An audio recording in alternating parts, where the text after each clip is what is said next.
Hello, welcome to the Ghosts of Harren Hall. My name's Simon. And I'm Mackelly. Thank you for joining us for episode 237 of our chapter-by-chapter book review of A Song of Ice and Fire by George Martin.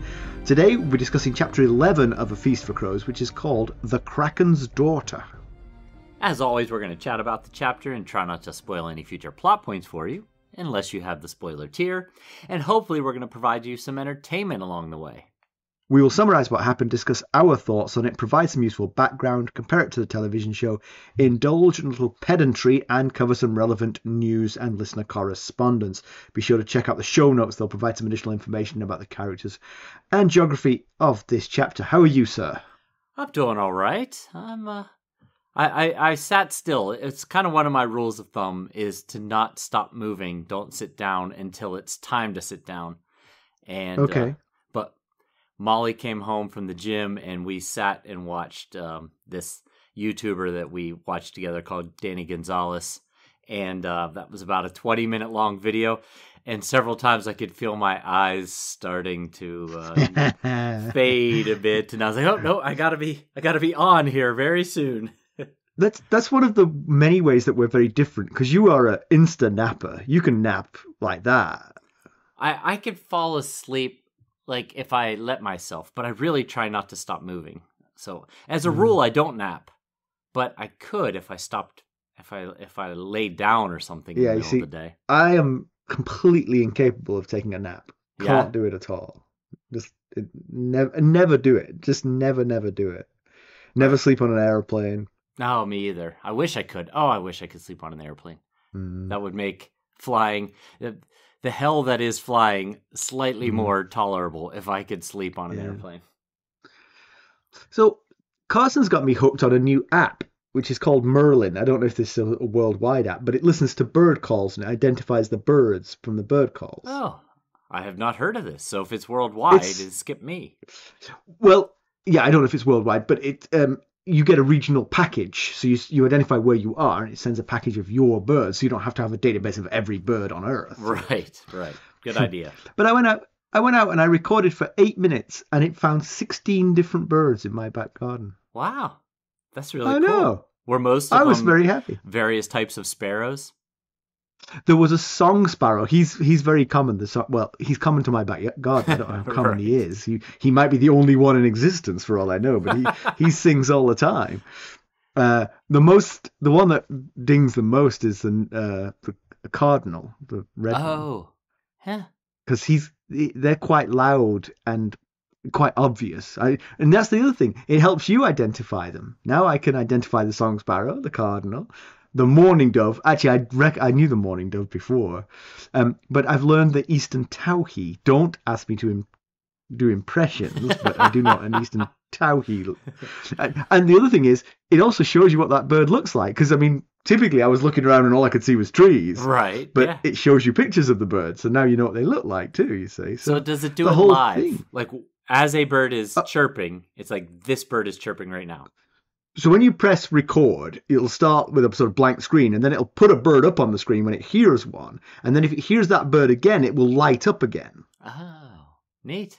So you'll end up with a list of birds, and they'll be lighting up at different times. It's really, it's a cool little app. Yeah, sounds it. Might have to give it a try.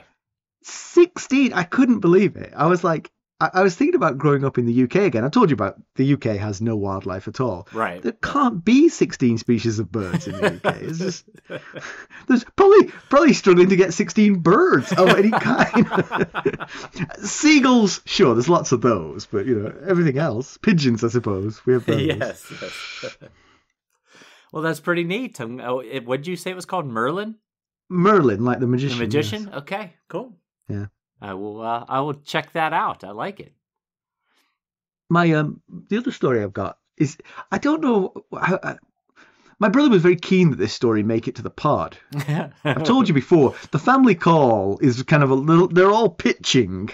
They're right. They're giving you their Shark Tank elevator speech as to why their story should get on our airwaves. They're so needy. Who holds the power but you? This is kind of my mum's story. She went to a neighbour's funeral, a neighbour who I knew as a child. I grew up with her kids. They're contemporaries of mine. And so I remember this lady very well, and it's sad that she died. Yeah. She was in her upper 80s. But her name was Muriel Larder. That was her name, Muriel Larder. And known as Mew. Everyone called her Mew. Okay. And I like so it. I remember Mew Larder very, very well. But what I didn't know, and what nobody knew, including my mother, was what Mew Larder's maiden name was. Mew Larder's maiden name was Virgin. Virgin? Virgin. I've never heard of that as a No, name. me either. My brother liked it because it turned out she was the 7th of 9 children. He was like, misleading. Exactly. Huh. At some point, no one's buying that anymore. That's I'd never heard of that as a last name. No, Either. neither had I. Of course, I have never heard of Mackelly as a first name, so who am Mm, I that's very true. Yeah. to point out such things about anyone? But there is a difference because first names are given, but True. last names Yes. are inherited. You can't really. Yes, that is a good distinction right there. Yeah. So I've been working hard on getting my yard work done. The mulching and the putting down of the pine straw and getting the yard set up for the summer to just destroy everything. You should send me a list of these things, Mackelly. All right. To see what ones you're checking, what ones you aren't. I think we all know the answer is none of them. long Unless, as you mowing's on there. I do mow the yard. As long as you That's stay all I away got. from the poison ivy. You don't need any more Yes. interactions with poison ivy. Anyway, so two of the tasks I just mentioned are mulching, putting down fresh mulch, and putting down pine straw. Well, my neighbor in my current house, not the one that called me Michaela, but my current neighbor, they're not what you might call yard workers. They're one of those folks that just don't tend to they probably cut their grass 2 to 3 times in a summer. Oh, wow. Yeah. They make me look hardworking. Their grass was so high going into this week that a car parked next to their yard, and the grass was as high as the top of their car. It looked like actually a wheat field.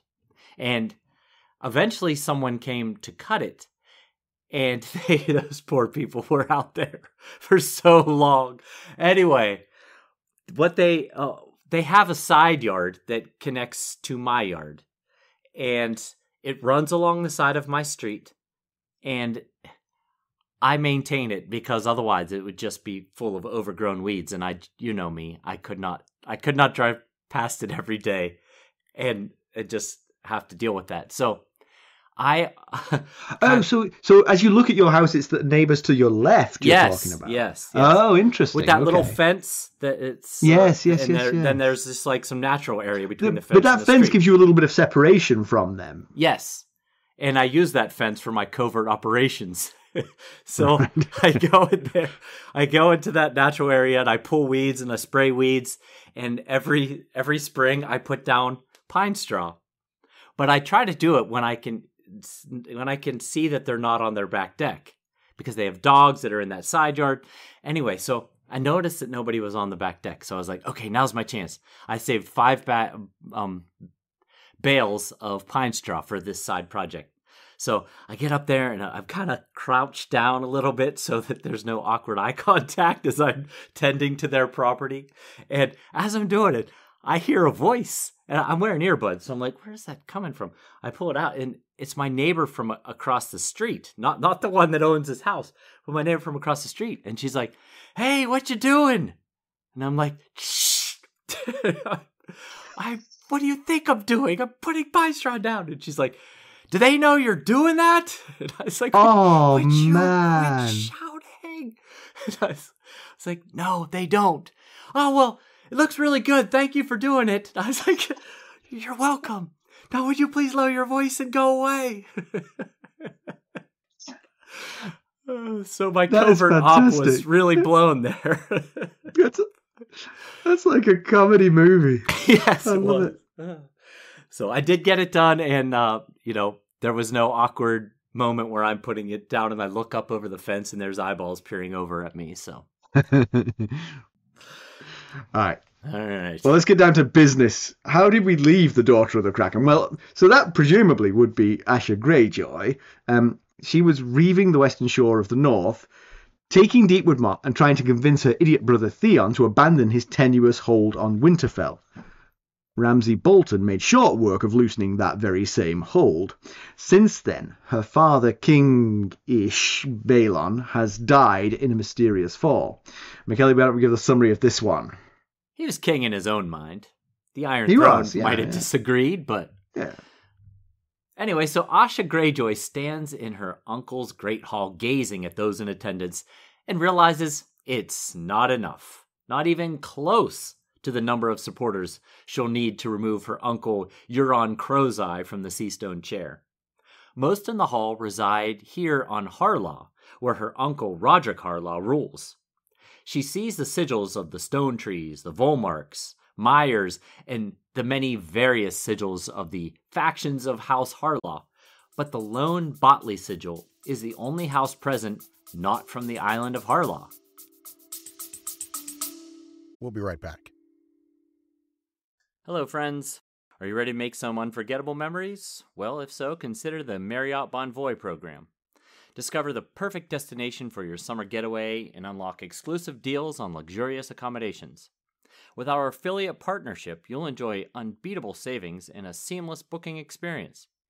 Don't let summer slip away. Visit Marriott Bonvoy today and make this vacation season one for the books.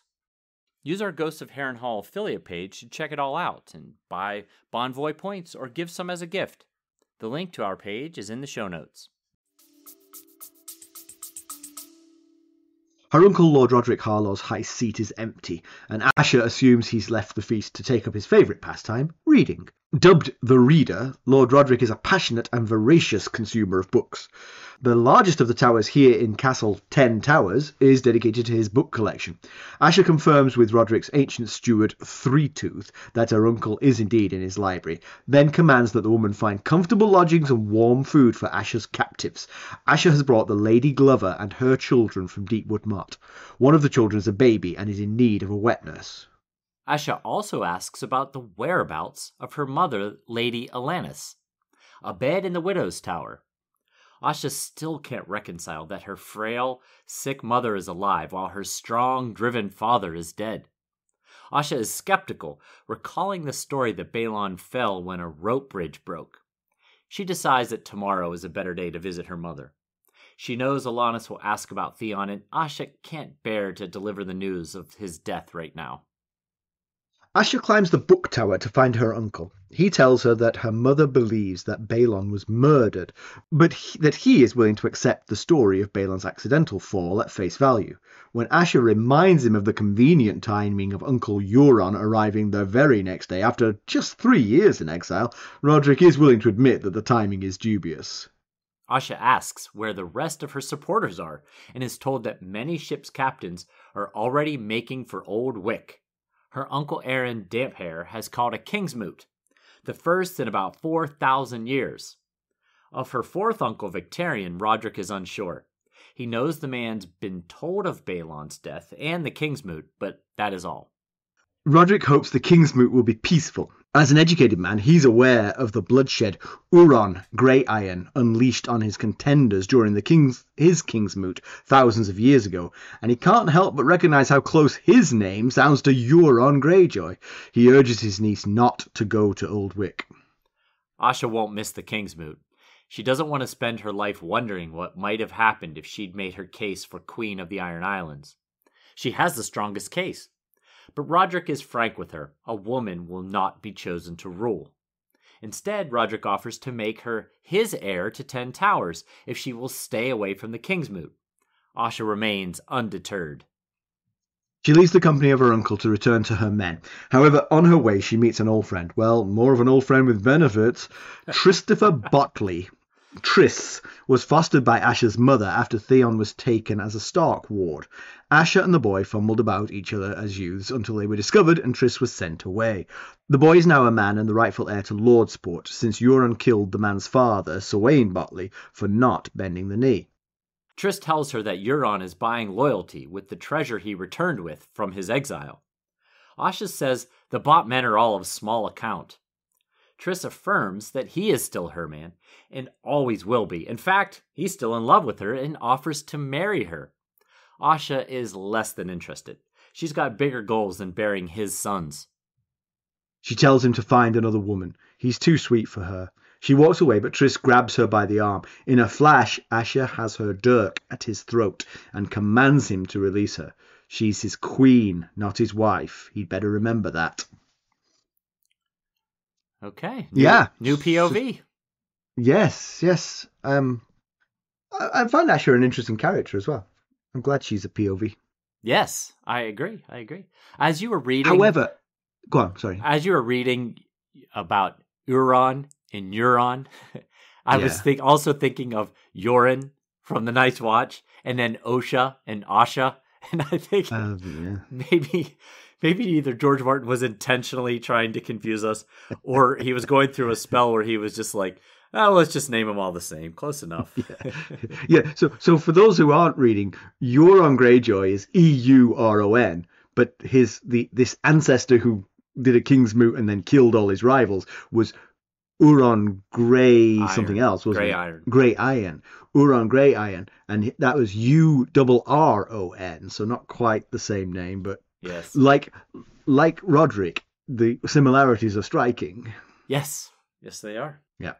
So Dampere called for this Kingsmoot, and that call has been taken up by other priests. Right. So the word has spread of it, and so basically, I mean, every captain gets a vote, and so all the captains are descending on Old Wyk for this Kingsmoot. But I will say, I don't think that I think Dampere wanted it to be sort of like a free and fair election, but I don't think he intended to put his brother Euron on the Seastone Chair. Agreed.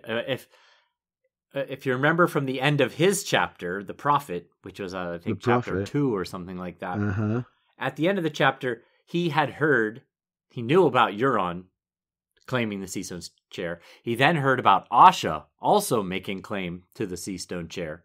And then at the very end of the chapter, he told his followers, we'll have a Kingsmoot.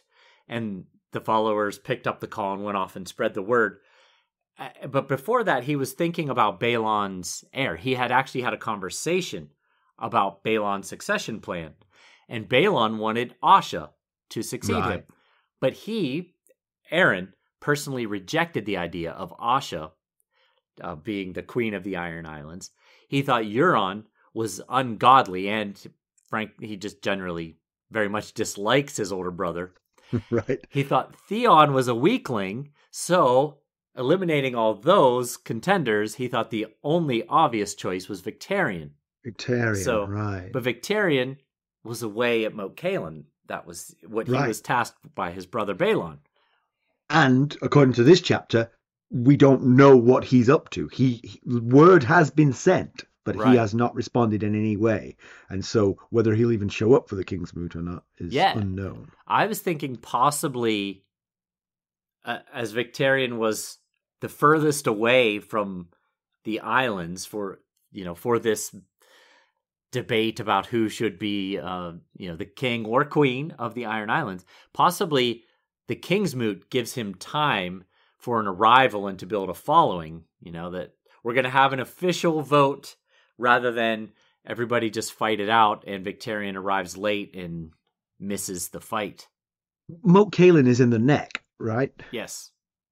And there was I think there was an offhand comment in this chapter that they are being pestered by bog devils, as they call them. The bog devils, right? Yes. Meaning the Cranogmen. The Cranogmen, exactly, yes. So I wonder if his hands are full and he can't actually leave. I wonder if it's not easy for him to leave, even if he wanted this. Yeah, that could be. But the one thing else, so coming back to what I was saying, Dampere didn't mean to put Euron on the throne, but I think this Kingsmoot might very well do it. Because if what Triss Botley tells her is true, that Euron is A, killing people who won't bend the knee to him, and B, bribing the rest of them, that doesn't leave a lot of wriggle room for third-party candidates such as Asha. It's true, it does not. No, yeah. When he made the call for the Kingsmoot, we were in his head. We didn't have any knowledge in his head that he knew about all the riches, the treasure that Euron had acquired in his ship. So, he overlooked that fact possibly. Right, and one aspect of the Kingsmoot, I don't know what the nature of the Kingsmoot is, but I imagine it's a public vote where you say, as a captain, you stand up and say, that does not work in anyone's favor but Euron's, because if it's a private vote, you might tell Euron, I'm your man, and then vote for Asha and hope she wins, But if you've got to stand up and say it, it's hard to look the nutcase in the eye and tell him you're voting for someone else. Yes, it is. Yeah, you're right. A private vote might bode better for, for the more peaceful candidate anyway. Yeah. And in fact, everything's relative in the Iron Islands. Yes. I mean, she's just a reaver and a lunatic. Rodrik, her uncle, says, some of the people who are eating in my hall right now, when the voting starts, might turn and vote for Euron because they might get swept up in everything. Indeed. Or maybe they get bribed off or something. It's like, you probably don't know this because you don't go to the office very much, but earlier this year in the office, we had a vote for what snacks should be available in the break room. Oh, and yes. We had 4 categories of snacks, and we had pairs in each category. And then the vote was you put a ticket into a drum, but the drums were clear, and you could see how many tickets were in the drums. Oh, huh. So very quickly, in one of them, I really liked A, not B. But the B bucket was way fuller. So my vote in the A bucket was just a waste of time. Right, yes. And to prove that this was kind of like the vote was rigged, not rigged, but twisted by the fact that people could see the contents of the buckets. In another building, the buckets were not opaque, were opaque. And in that one, they got a very different result on that particular vote. Oh, well, isn't that interesting? Mm-hmm. It was almost 50-50 when they couldn't see the vote. In my building, which is the biggest building, it was like 70-30. Huh. Wow, that's actually pretty cool. I mean, not that you lost. If we had that part's not cool. If we had statistics, we could run it on that kind of thing. If our company knew what to do with statistics. If only. Asha does have one thing going for her. She's the only scion of Balon Greyjoy. I mean, Euron has his blood. He is his brother, but she's the only living child, as far as we know, of Balon. And if Damper would voice the thing that you mentioned, which is that, by the way, Balon wanted her. Right. That might swing a few votes, but maybe Damper will stay out of it, Yeah. With there being 3 candidates that are Greyjoys, you run the risk of Asha and Victarion splitting their votes and not creating a large enough section to beat Euron. So, it would be really good if the 2 of them could discuss and say, okay, you take it, I'll throw my votes your way. We'll see how that plays out. Yeah, we'll see. So Gwyneth's Harlaw is a very obvious clue as to how things might go for Asha, I think. Right, yeah. Women get overlooked for inheritance all the time in the Seven Kingdoms, the exception being Dawn. And actually, Rodrik reminds me somewhat of... Doran Martell? Doran Martell, exactly. I was struggling with his name. Rodrik reminds me of Doran Martell because a thoughtful reader, sort of... Yes. Surrounded by people who want to fight everything and anyone. I see the parallels. Yes, but nowhere is that sort of like the sexism implicit there more blatant than in the Iron Islands. I mean, these people drag off salt wives from their villages. Yes, that's true. Enslave them. Yeah. Now, Asha is different, though. She is different. She does things expected of the ruler of the Iron Islands. Right. And presumably Gwyneth never did. Gwyneth was presumably not that kind of person. Asha is a one-off. It is hard to imagine enough captains being sufficiently enlightened to elevate her, though. I agree. And I think that the offer that Rodrik makes of naming her his heir of 10 towers is no small offer. She discounts it very quickly because she has her eyes set on the bigger prize of the Seastone Chair. But, just to be clear, he's not offering her the rule of Harlaw, just to be lady of Castle 10 Towers. But still, it's definitely a big step up from ship captain, and it gives her significant clout. It would very much change her lot compared to, as you said, most of the women in the Iron Islands. But if I wondered about the specifics of the offer he made to her. If he gives her the castle, what does his heir get? His heirs Harlaw are dead. Hall? Well, yeah. Oh, but so who's going to be the Harlaw of Harlaw when he dies? The one they call the Knight. Rodrik mentions it. He will become the Lord of Harlaw. That's why. But he already has his own castle. Yes, he can rule from his castle. Asha will just take 10 towers. But now, of course, this hinges upon the other Iron Islanders respecting Rodrik's decision after his death. They could turn around and say, "Nope, sorry, we're not going to have a woman be the lady of a castle." Yes, I believe there are precedents in the law of Westeros for that exact same thing happening. Yeah, very much so. Yes. And actually, I was going to mention that as an aside. One of the themes that runs through all of George Martin's writings in the world of A Song of Ice and Fire is the questions of primogeniture. It just comes up again and again and again. It sure does. All of House of the Dragon is basically based on that, and this is another example right here. Yeah, very true. And Gwyneth reminds me a lot of Rhaenys Targaryen. Am I getting that name right? Yeah. Because Gwyneth was never promised anything the way Rhaenys was, but Rhaenys wasn't promised anything, was she? She lost in a fair vote. Yes. Yeah. Right. Asha's mother, Alanis, cuts a tragic figure. She wandered Pike looking for her 2 dead sons, and that's before Asha is going to bring her the news of Theon's death. So it's going to be very sad for her to learn of this. Yes. Doesn't seem she's particularly mourning for Balon's death, though. No, not so much. Yeah, and I don't know. I was saving this up for pedantry, but I'll ask it now. She was already here before Balon's death. Right. She was already ensconced in her family home of 10 Towers, not on Pike with her husband. Yeah. Is there a reason for that? I want to say it was for health reasons that she went back to 10 Towers. She was frail. Yes. Pike looks really horrible. Yes.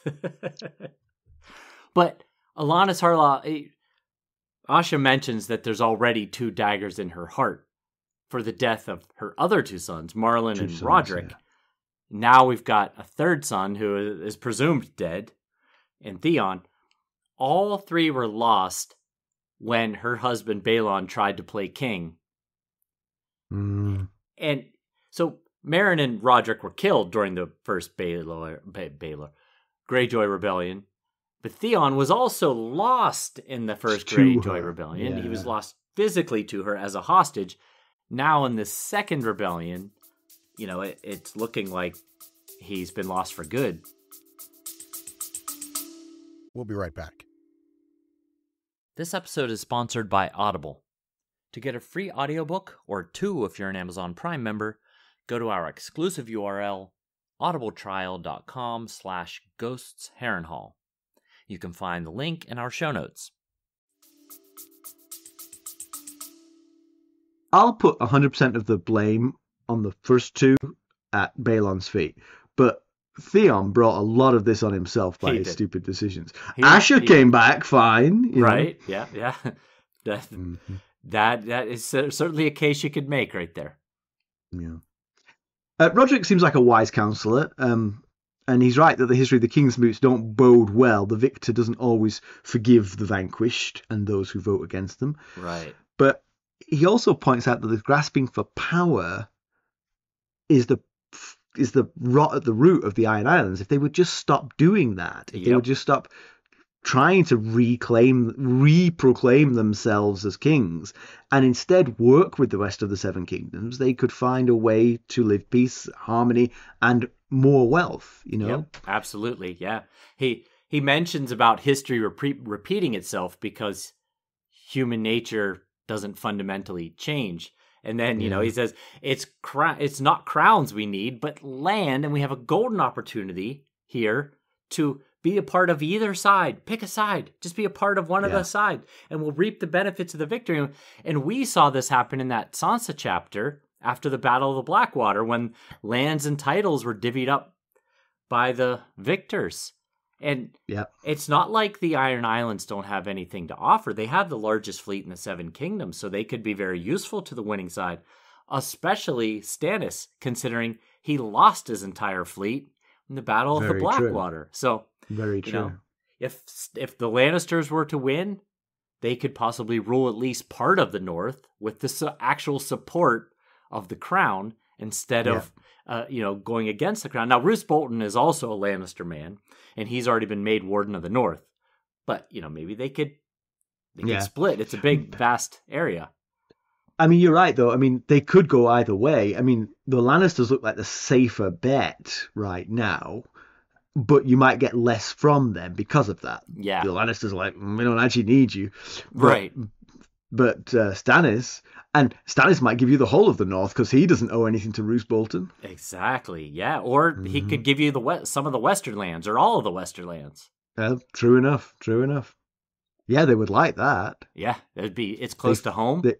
They feel like the Westerlands look down their nose at them, right? So that would be a good coup for them. Right. Yeah, absolutely.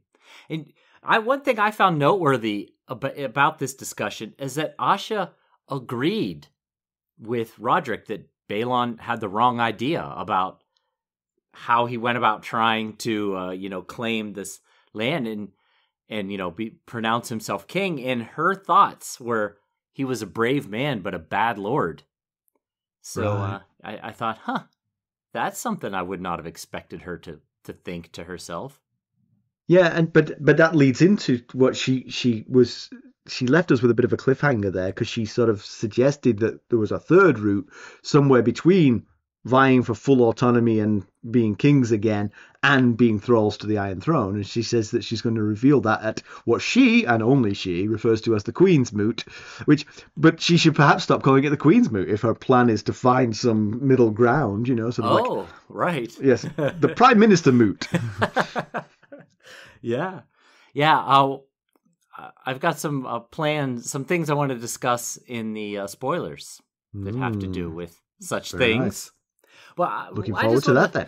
I just wanted to say about Rodrik that I really liked him. He was an unusual and unique character as a voracious reader, Ironborn. In a culture where book smarts are looked down upon and maesters are rare. And, here we have a High Lord bookworm. Who would have seen that coming, Yep. So I thought that was pretty neat. And he even sort of, I don't know if he was still there, but they've had septons there, but that was for the reading, for the books that they brought with them, less than for the religion, which they did not agree with. Yes, right, yeah. And the book that he was reading when Asha came in was called The Book of Lost Books. And it was written by Archmaester Marwyn. And if you're thinking that name's kind of familiar, it's because we've been hearing of him. He went to Essos. He did go to Essos, yes. We also, we heard Miri Mazdor say that she studied anatomy under him. And Pate and friends from the prologue of this book, they talked about him. And he had a burning glass candle in his Glass candles. chamber. That's what I was going to say. Look at me. They call him the Mastiff or the Mage. And Qyburn told Jaime that only Marwyn considered Qyburn's ideas on the afterlife. So, we've been hearing about him from time to time throughout the story. We've discussed Euron's fortunate timing previously and suggested that, he probably had something to do with Balon's death. But this, remind me again, this is the Ghost of High Heart's prophecy, right? Yeah, that back when Arya was hearing this prophecy, she had said that she dreamt of a man without a face waiting on a bridge that swayed, and on the man without a face's shoulder was a drowned crow with seaweed hanging from his wings. Mm-hmm. And we thought, boy, that sounds a lot like a faceless man who are hired assassins, Mm-hmm. and the crow with seaweed sounds an awful lot like Euron Crow's Eye. So we made that conjecture. But conveniently, Silence, his Euron ship, was still out at sea when Balon was killed and didn't arrive till the next day. So clearly, he couldn't have been involved, right? That's true. Plausible Can faceless men deniability. swim? They give him a little dinghy to row in on. Yeah. So we hear more rumors of what Euron's up to. He's lavishing bribes. He's definitely suspected in Balon's death, but there are also rumors of him dabbling in magic and having creatures that are considered mythical at his disposal. So yeah, he's been up to something. It'd be. I wonder if we'll get to meet him at the Kingsmoot when he steps aside in favor of his niece. Yeah. We shall see how that all plays out. There's things in spoilers that I want to bring up about all that, but for now, we'll just have to wait and see. But, about Euron and the Kingsmoot, at first glance, you might wonder, why would Euron go along with the Kingsmoot when he's already seated on the Seastone Chair? Possession is 9/10 of the law, as that saying goes. But what we know is that he's got this extensive treasure for bribery. So, why not go along with it if you're feeling pretty confident that you can just bribe your way to getting the votes you need? If you don't show up, the majority could rally around a competitor in enough force to remove you. And then you've got a civil war on your hands. Yes, but if you show up bearing gifts, at the very least, you keep things muddled, which favors you because you're already sitting on the Seastone Chair. Very true, very true. I wonder, I mean, we want our characters to do the bold thing, but Rodrik's offer of being heir to the 10 Towers, combined with Christopher Botley's profession of love, does offer Asha a kind of a nice fallback, really. I mean, she gets tired of murdering and reaving. She could perhaps get married and settle down in the biggest castle on the biggest and wealthiest island of the Iron Islands, with a man who loves her. Yeah, I think it's second to Great Wyk in size, but it's the wealthiest and most populated. Oh, it's the wealthiest. Okay, that's right. Wealthiest and most populated. You're correct. Yeah. Sorry. No, you're absolutely right. Just like we were talking earlier, that coupled, with the 10, Christopher Botley's professed love and the offer from Rodrik of 10 Towers, they can make a name for themselves on the island. Exactly. There'd be a power couple. I mean, and if Euron's as rotten as he might be, then his tenure as Lord of the Iron Islands might not be very nice for people, even the people he bribed to get there. Right. Yeah. And so maybe they'll start to draw sort of, adherence to them, and maybe they depose him down the line. Right. Yeah. And about Christopher Botley, if the name Botley sounds familiar, again, we've had dealings with them in the past. Theon I of A Clash of Kings. They're lords on Pike, lords of Lordsport, which is on the opposite side of Pike from Castle Pike, where the Greyjoys have their seat. Lord Sawain, which is Triss's father, he's the one that sold Theon his horse Smiler. Horse, right, yes. And Theon's squire, Wex Pike, is a Botley bastard. So that's good info. Why we've been hearing about this name from time to time. And just as a reminder that Asha isn't really all sweetness and light, she did bring back Lady Glover and her children as prisoners, hopefully for ransom, not to be kept in slavery forevermore, but pretty rough on them, I would say. Yeah, although, what did you think? Did you think her concern for their well-being to be a little bit surprising that she wanted to make sure they didn't want for warmth. They were to be fed well with warm food, and that they needed a wet nurse because the baby wasn't feeling well, and Lady Glover's milk had dried up. I hadn't given it a second thought, but now you've raised a very valid point. It's almost like an honored guest rather than a prisoner. Yes, she said, put them in a tower, not in the dungeons. Right. Now, I wondered if it was just the general respect given to high-born lords and ladies, especially ones with babies, or if possibly this was a woman-to-woman thing, Asha right. to Lady Glover. Yeah. I wondered... She's not Balon. She's not Euron. Right. I wondered whether a male captor would have the same level of concern, and I guess, like with everything, I mean, it depends. Depends on the person, Yeah. I think the other thing to mention is that there would be concern for the well-being of the baby, because that would cause problems if things go against you down the line. If the Glovers somehow get back into significant power and come in force, and one of them is dead, they're not going to be very forgiving of that, I feel. Right. So there is a bit of self-preservation, perhaps. And also, like you said, she might need Glover's support someday, including with the small folk, if she hopes to hold Deepwood Motte permanently. Very true. The final thing I'll say about this is there's more I want to say about it in spoilers. Excellent. All right, well, it's time for spoilers. The spoilers section is available to our higher tiers of our Buy Me a Coffee sustainers. So if you're interested, sign up and you'll get to hear what we're about to talk about. That's perfect. All right, do you have some background for us?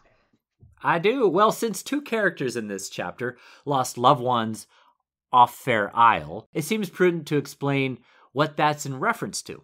So Rodrik Harlaw lost his two sons, and his elder sister, Gwyneth, lost her husband during a battle fought in the Straits of Fair Isle.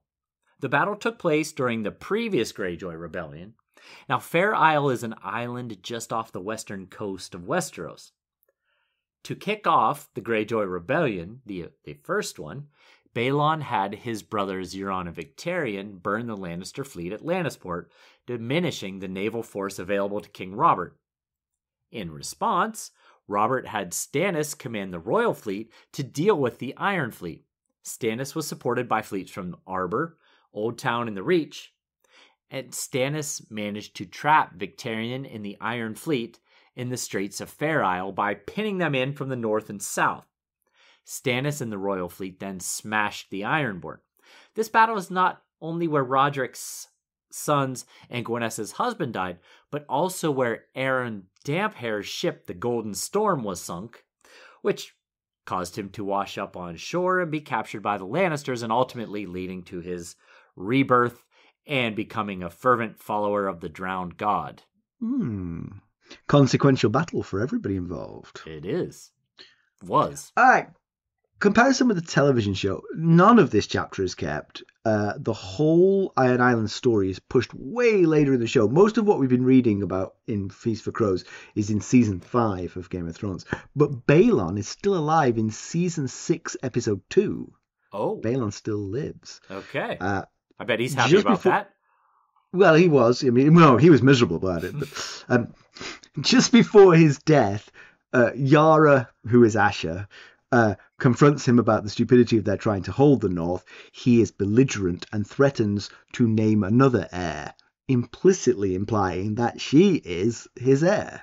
Okay, yeah. But in the very next scene, he dies. But nobody else knew that, So in the book, Damphair knows it, but in the show, only Asha, Yara, she was called in the show. Right.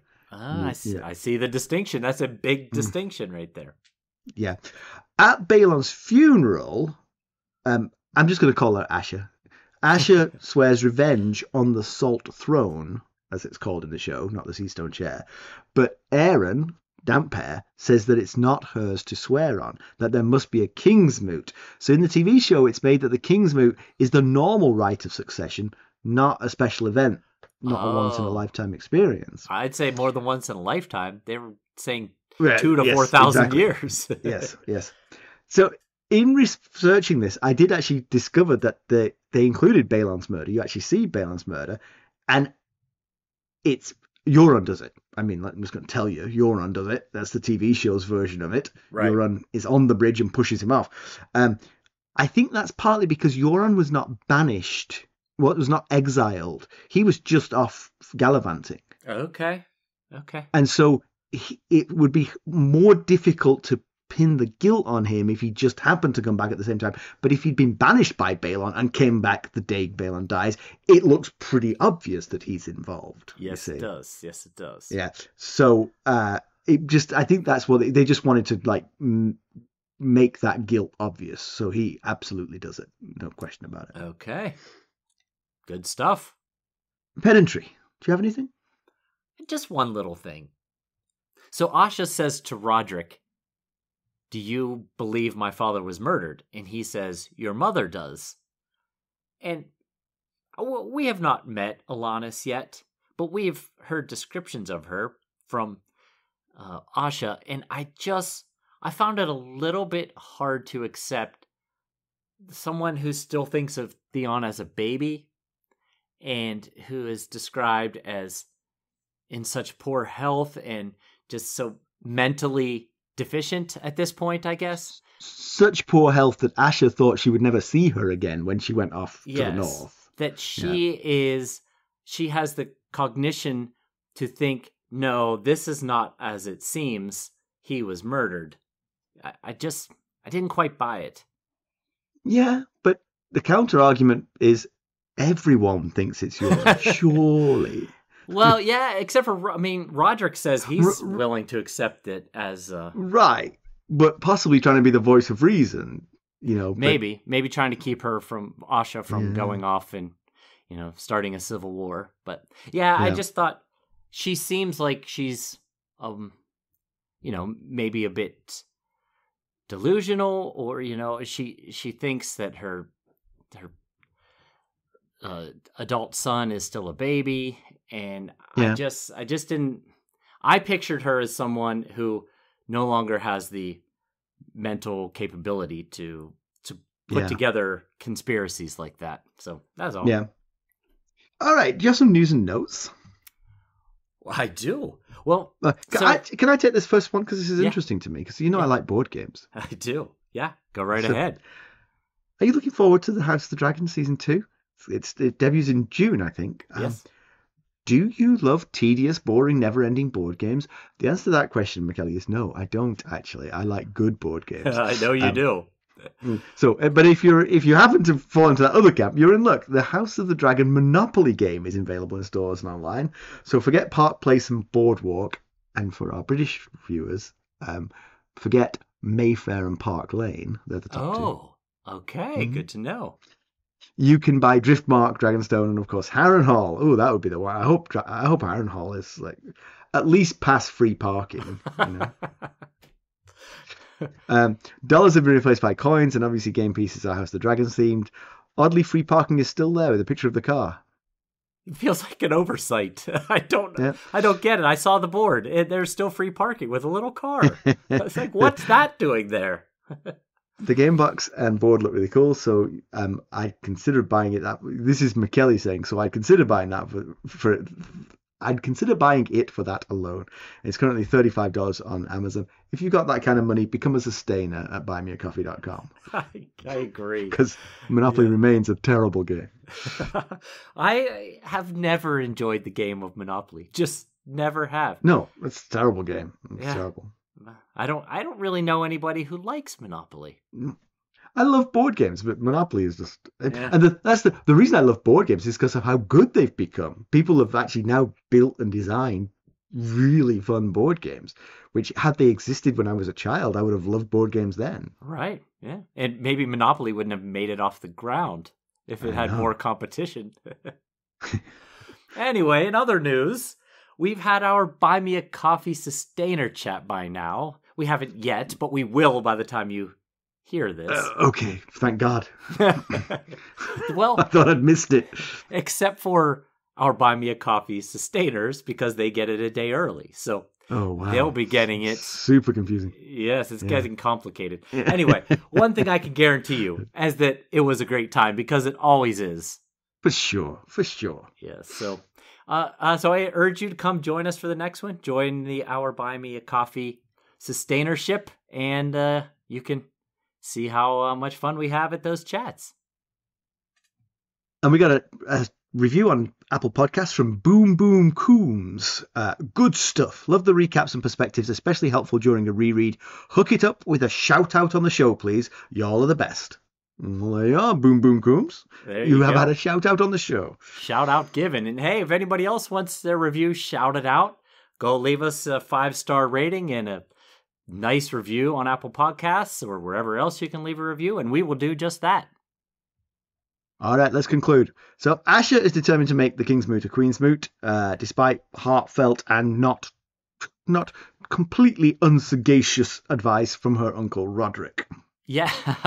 Yeah, and I think Rodrik had a great line summing up Feast for Crows here in this chapter when he says, "We had 1 king, then 5. Now I only see crows squabbling over the corpse of Westeros." Mm-hmm. And I thought, you know what? This book is called Feast for Crows, and here he is kind of spelling it out for us right there. And then on a slightly smaller scale, we've got 1 crow feasting on the carcass of the Iron Islands very soon, I fear. Right. Well, at least 1 crow's eye, anyway.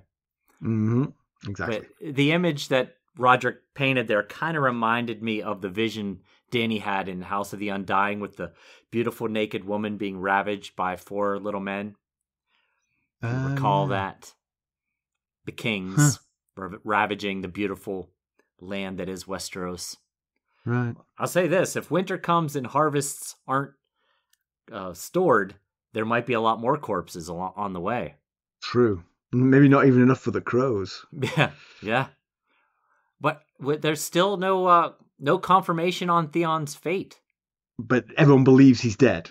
I mean, that seems to be... I mean, Asha is going to tell Theon's mother that Theon is dead, despite not being absolutely sure and knowing what it's going to do to her mother as well. Yeah, maybe she could put that off. There's still harm in that, is there? I don't know. Yeah. Maybe not. But Asha tells us that they were in Winterfell and there were plenty of corpses, but they were indistinguishable due to the 4-legged wolves having eaten them. So right. And of course, I mean, he would have been a slightly prized prisoner. So it is possible he was taken from there. Agreed. But if he was taken hostage, you figure the Greyjoys would have heard a ransom demand by now, right? I mean, presumably. But who is the biggest threat to the Crow's Eye's plan of King of the Iron Islands? Might he consider that it was Balon's only living son? So could Crow's Eye be involved in Theon's fate being such a mystery? Let me spitball your idea here. Euron sitting the Seastone Chair. The first raven arrives from outside. It's a ransom note for Theon, and he slowly sticks it in his mouth and chews it and swallows it, and Theon's never heard of again. Yes, could be. Yeah, that's one's the wiser. Great conjecture right there. I hadn't really actually thought about how it might work out, but yes, that could be something like that. Yeah. Yeah. Now, we know the Ghost of Highheart led us to believe that Euron hired a faceless man to kill Balon, so possibly he sent a faceless man to kill Theon as well. It feels like the faceless men... Yeah, faceless men like do the thing and then they hang around tapping their foot for the next thing. It's like, right. Huh? Anybody else? Need anyone else dead yet? My nephew Theon. Nobody knows where he is. Make sure. Good luck. So Euron's machinations look likely to carry him to victory. His claim is strong, but his banishment might have weighed against him. Perhaps if Aeron, Damphair, and Victarion both argue against him, that might be enough to get the lords to... Again, I think part of the problem could be Asha and Victarion. If they don't decide to form a block, then they're they're cutting their votes in half. It's exactly what happened with the Lord Commander of the Night's Watch. And, I was just thinking. Almost got Jaina Slint into power, which would have been ridiculous. Yes, right. Exactly. Yeah, you got to be careful with that third-party stuff. Yeah, and Asha is a bit of a porcupine when it comes to love. I mean, she literally drew blood. Yes, she did. And poor Christopher, whose name is the perfect first name for a scorned lover. If ever there was a name to be a scorned lover, it is Christopher. Yes, Triss. Old Triss. Yeah, it was kind of a sad, awkward encounter, and Asha early on in the chapter called that one. She said, "Oh, this is going to be awkward." Yeah. Turns out he's been saving himself for her all these long years, and she not so much. Not so much. And didn't shirk from telling him that. No. Either. He thinks they're soulmates. She's not the least bit interested in marrying him. And of course, it ends with her dirk at his throat. I'm your queen, not your wife. Remember that. So bit awkward and sad, really. Well, next time we'll be back in King's Landing to check on our other favourite queen. That's right. Who could that be? There's 4 ways that you can help us. You could leave us a positive review, as Boom Boom Coombs did. You could buy merchandise at ghostsofharrenhal.threadless.com. Should check it out. There's some cool things there, including designs by our own Jenny of Oldstones. That's right. You could buy us a cup of Arbor Gold at buymeacoffee.com/ghostsharrenhal.